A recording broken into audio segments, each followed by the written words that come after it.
Bonjour Stéphanie Auville. Bonjour Michael. Tu es administratrice de 1% for the Planet. France, et pas seulement d'ailleurs, parce que tu as plusieurs engagements dans différentes associations, différents collectifs. Par exemple, tu es déléguée générale du club Terre EFC Île-de-France, qui est spécialisé sur les enjeux de l'économie, de la fonctionnalité, de la coopération. Tu es aussi dans la vie rédactrice, journaliste. Mais on va surtout aujourd'hui parler de 1% for the Planet avec une aventure qui commence à prendre quand même pas mal d'ampleur. Est-ce que tu peux nous expliquer d'où vient le concept même ? Tout à fait. Aujourd'hui, d'ailleurs, on est dans un lieu où on a un grand homme, Monsieur Godin. Nous, au sein du 1% pour la planète, on a notre grand homme à nous, c'est Yvon Chouinard. C'est le fondateur de Patagonia qui a créé un mouvement, donc le 1% for the Planet aux États-Unis en 2002. Et puis, y a eu l'envie d'entreprises en fait françaises de créer un 1% for the Planet en France en 2015. Voilà, ça vient de là. Et l'idée, c'est que les entreprises contribuent un petit peu plus à la protection de l'environnement en donnant 1% de leur chiffre d'affaires à des associations. Voilà. Donc le mécanisme, c'est une promesse d'abord, un engagement de 1% du chiffre d'affaires, et ensuite comment le mécanisme opère pour que les flux financiers puissent arriver effectivement en soutien à des associations ? Alors c'est ultra simple, l'entreprise donne 1% de son chiffre d'affaires à une ou plusieurs associations. En direct ? En direct. Donc ce que le 1% souhaite faire, c'est développer en fait ces relations, parce que nous on est partout dans le monde et dans les organisations sur des modèles un peu silos. Nous, on croit à la puissance des liens qui peuvent se créer entre une entreprise qui a envie de fonctionner différemment et de faire un peu plus que du mécénat grâce à ses bénéfices. Là, je précise, c'est important, c'est 1% du chiffre d'affaires. Donc on est vraiment sur du fléchage direct et il y a des liens extraordinaires qui se créent entre le philanthrope, alors qu'il soit comptable, président d'une très grosse entreprise, qu'il soit à la tête de son cabinet de conseil. Enfin, on a vraiment tout type d'entreprise. Mais c'est 1% du chiffre d'affaires. Et combien d'entreprises aujourd'hui ont pris cet engagement ? 1200. 1200, et en nombre d'associations en face ? Il y a 600 associations. Qui sont de manière récurrente suivies dans le temps, ou ça peut fluctuer ? Ça peut fluctuer en fonction des engagements. On a des entreprises en fait qui une année vont plutôt se mobiliser sur des enjeux liés au climat, à l'énergie, d'autres qui vont soutenir uniquement des associations sur les thématiques sol, agroécologie. Enfin, c'est très variable.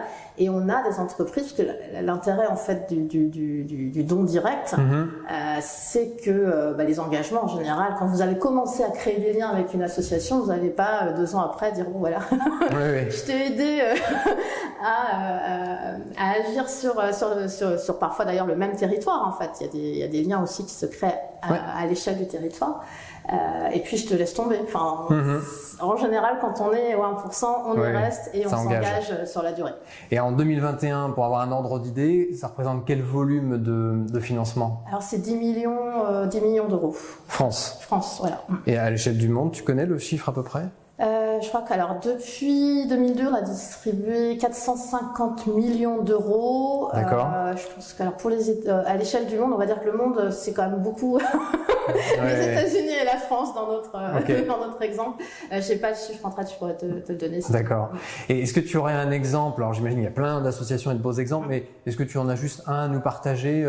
Par exemple, une structure qui, grâce à 1% for the Planet, a pu atteindre un objectif en particulier ? C'est très difficile comme question parce qu'il y a tellement d'associations. J'imagine, oui. Chaque année, on fait des rencontres associations et philanthropes sur 2 jours. Il y a 40 projets qui pitchent.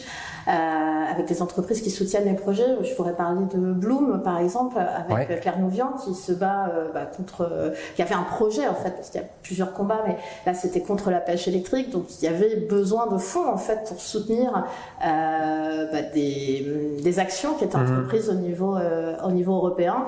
Donc, on a pu aider à ce que Bloom puisse obtenir sa victoire avec l'interdiction de la pêche électrique. Donc il y a eu, la Terre en partage, qui a pu accueillir dans une ferme beaucoup plus de migrants pour les accompagner. On a pu développer des choses comme la litière forestière, qui est une technique d'agroforesterie qui est, voilà, mais ça va des cétacés, de Sea Shepherd à des actions, à des jardins partagés au pied d'immeubles en Seine-Saint-Denis. Enfin, c'est très très difficile comme question. Mais c'était une très bonne réponse. Voilà.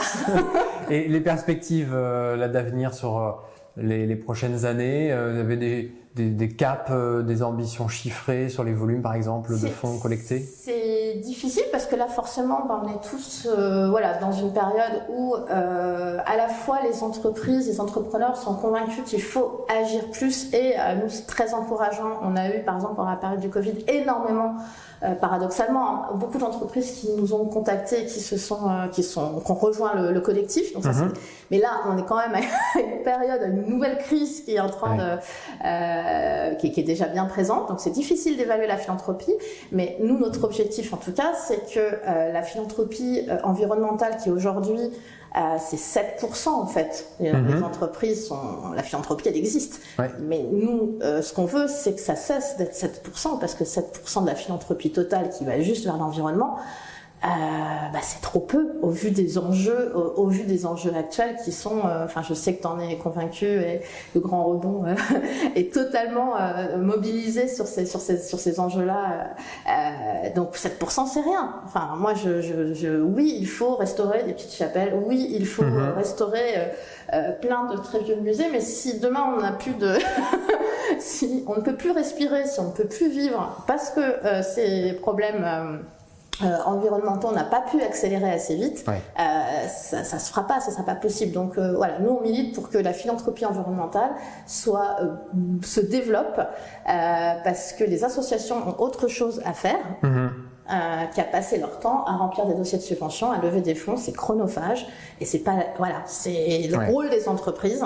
Il est là pour nous, c'est d'apporter des fonds à ceux qui savent faire sur le terrain. D'accord. Donc de démultiplier les acteurs économiques qui prennent cet engagement. Exactement. Et de fidéliser évidemment ceux qui l'ont déjà pris. Exactement. Merci Stéphanie. Merci Michael.